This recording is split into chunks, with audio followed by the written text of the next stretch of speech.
Hello friends, good morning all of you. Welcome back to my channel.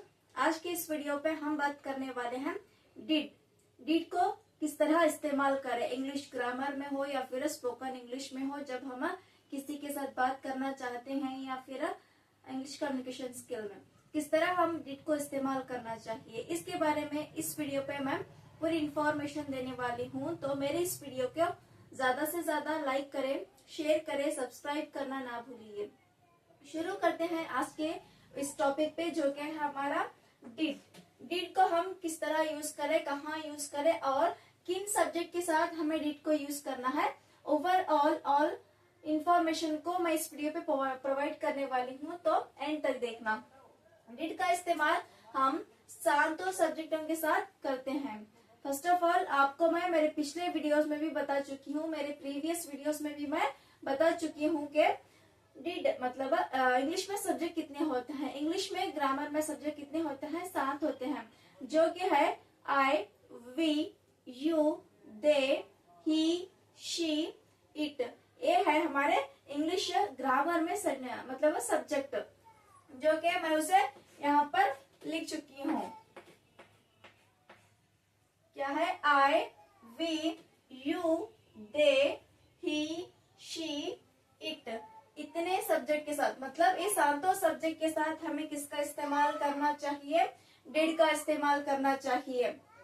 किसके साथ? Did का इस्तेमाल। इन सातों सब्जेक्ट के साथ हमें डिड का इस्तेमाल करना चाहिए। इनको क्या कहते हैं? हम सब्जेक्ट बोलते हैं। I, we, you, they, he, she, it, इसको हम सब्जेक्ट बोलते हैं। तो डिड को हम क्या बोलना चाहिए? हेल्पिंग वर्ब बोलते हैं इंग्लिश में। इंग्लिश ग्रामर में डिड का कोई मतलब नहीं होता, मतलब कि इसको हम क्या बोलना चाहिए, क्या कहकर पुकारना चाहिए। इट मीन्स बोलना चाहिए, हेल्पिंग वर्ब बोलना चाहिए। मतलब हम किसी को कुछ बोलते रहते हैं तो डिड का इस्तेमाल ऐसे भी बोल सकते हैं, या फिर आप हेल्पिंग वर्ब डिड का ऐसे भी बोल सकते हैं।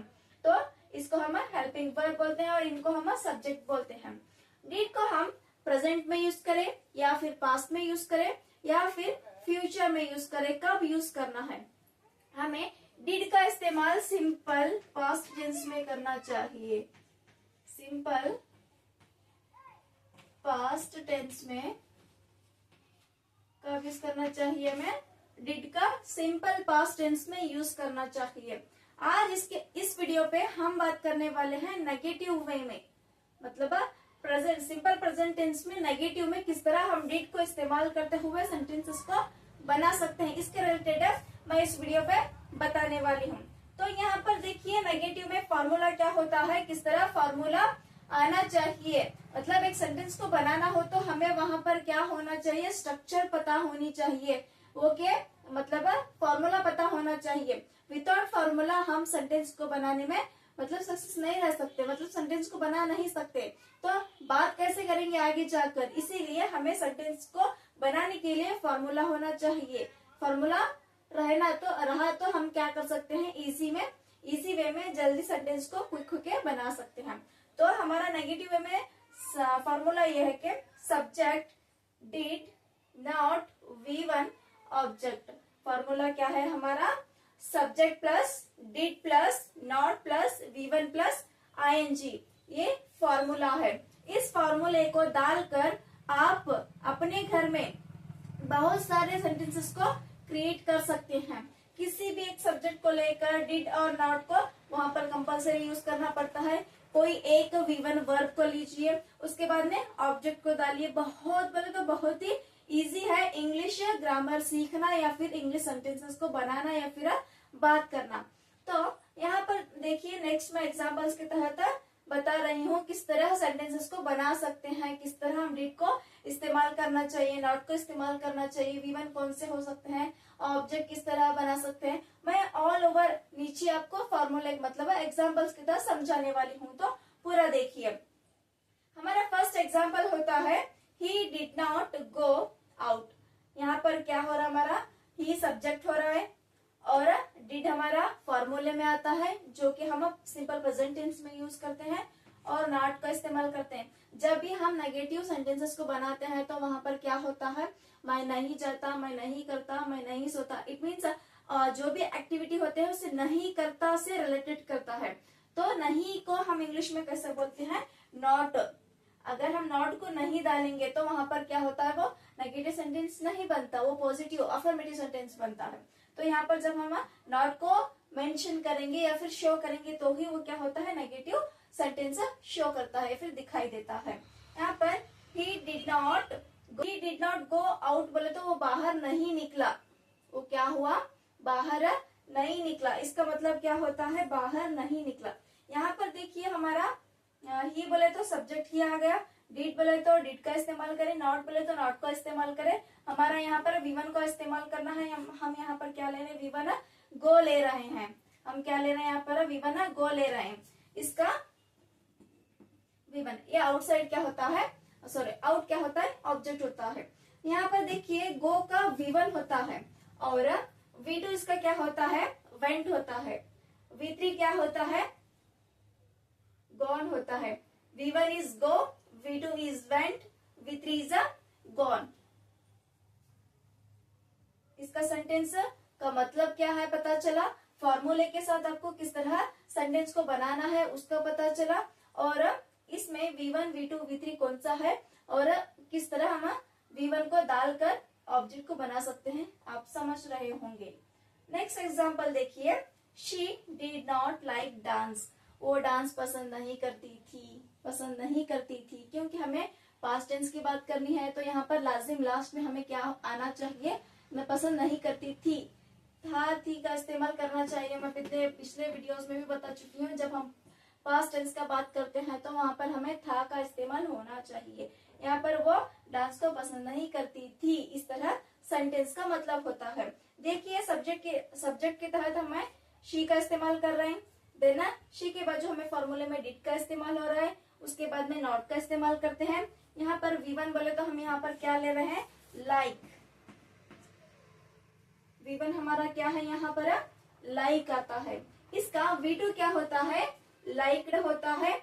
वी3 क्या होता है, लाइक्ड होता है। वी1 लाइक, वी2 लाइक्ड, वी3 लाइक्ड। इसका वी4 आर वी1 प्लस आईएनजी क्या होता है, लाइकिंग होता है। जो फर्स्ट वन आता है ना वी1, उसके आगे आपको आईएनजी लगाना है। जब आपको इस तरह लास्ट में ई आ जाए, किसी भी वर्ड में ई आ जाए तो इस ई को हटाकर अब आईएनजी लगाना बहुत ही जरूरी है, क्योंकि वो ग्रामर का एक रूल है। इसलिए ई को हटाकर आप आईएनजी लगा सकते हैं। ऐसे मतलब ई नहीं आया, कौन सा भी दूसरा वर्ड आया तो आप कॉमन होकर आईएनजी लगा सकते हैं। Then next example is we did not buy books, मतलब हम बुक्स नहीं खरीदे। क्या हो रहा है पर, हम बुक्स नहीं खरीदे। सब्जेक्ट के मैटर पर लिए तो हम वी का ले रहे हैं सब्जेक्ट। नेक्स्ट डिड का डिड यूज हो रहा है। नेक्स्ट नॉट का यूज हो रहा है। और वी1 हम क्या ले रहे हैं यहाँ पर, बाय। मतलब किसी चीज को खरीदने को हम इंग्लिश में क्या बोलते हैं, बाय बोलते हैं। इसका वी2 क्या होता है, बाउट। इसका वी3 क्या होता है, बाउट। देन बुक्स क्या होता है, हमारा ऑब्जेक्ट होता है। इस तरह हम फॉर्मूले को डालकर अपने सेंटेंसेस को बना सकते हैं। जो आप बोलना चाह रहे थे, मतलब पिछले जो नहीं कर चुके वो करना चाह रहे थे, तो उस सेंटेंस को आप इस तरह सेंटेंस को क्रिएट कर बोल सकते हैं। Then next one is you did not watch movie, sorry you did not watch movie. यहाँ पर क्या, तुमने मूवी नहीं देखा। इस तरह इस सेंटेंस का मतलब होता है। यू सब्जेक्ट यू आया, डिड का डिड ले, नॉट का नॉट। हमारा वी1 क्या होता है यहाँ पर, वॉच। और मूवी क्या होता है, हमारा ऑब्जेक्ट होता है। वी1 क्या होता है, हमारा वॉच होता है। देन मूवी इज ऑब्जेक्ट होता है। उसके आगे चलते हैं, I did not play football. यहाँ पर क्या होता है, I did not play football. I बोला तो मैं फुटबॉल को नहीं खेला, मैं फुटबॉल को नहीं खेला। मतलब कोई लोग पूछ रहे थे आप फुटबॉल खेले क्या, तो नहीं खेला मैं।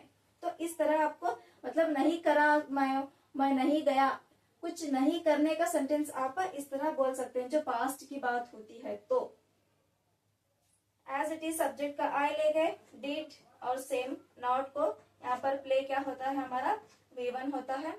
यहाँ पर फुटबॉल इज अ ऑब्जेक्ट। यहाँ पर प्ले फर्स्ट वी1 होता है, सेकेंड वी2 क्या होता है, हमारा प्लेड होता है। वी3 क्या होता है, हमारा प्लेड होता है। V one play, V two played. V3 is a played. Next example and the final last one example is they did not eat mango. मतलब वो आम को नहीं खाए, वो आम को नहीं खाए। यहाँ पर फॉर्मूले के तहत दे लिए, डिड का डिड यूज करें, नॉट का नॉट यूज करें। V1 हमारा क्या होता है, यहाँ पर ईट होता है, यहाँ पर ईट क्या होता है हमारा V1 होता है। इसका V2 होता है 8 और V3 होता है eaten. V1 is eat, V2 is 8 और V3 इज अ ईटन। इस तरह इसका V1, V2 और V3 को हम देखें और मैंगो हमारा ऑब्जेक्ट होता है। इस तरह V1, V2, V3 का इस्तेमाल करते हुए मतलब हम किस तरह हम V1 और V2, V3 को जानते हैं और किस तरह हम सेंटेंस को बनाना चाहिए, फॉर्मूले को किस तरह ऐड कर सेंटेंस को बनाना चाहिए और कौन से सब्जेक्ट के साथ हमें डिड का इस्तेमाल करना चाहिए और कौन से टेंस में कब यूज करना चाहिए, इसके रिलेटेड मैं पूरी इंफॉर्मेशन आपको दे चुकी हूँ। आई होप मेरा ये वीडियो आपको बहुत ही पसंद आ चुका होगा। तो मेरे इस चैनल को ज्यादा से ज्यादा प्यार करें, लाइक करें, सपोर्ट करें, सब्सक्राइब करना ना भूलिए। जिस तरह आप मुझे सपोर्ट करेंगे, प्यार करेंगे, सब्सक्राइब करेंगे, उसी तरह मैं और भी अच्छे अच्छे वीडियोस को बनाऊंगी, मजेदार वीडियोस को बनाऊंगी, जिसके तहत आप अपनी स्पोकन इंग्लिश को इम्प्रूव कर सकते हैं, इंग्लिश लर्निंग को इम्प्रूव कर सकते हैं डेफिनेट इंशाअल्लाह। मिलते हैं अगले नेक्स्ट वीडियो में, जब तक के लिए टेक केयर।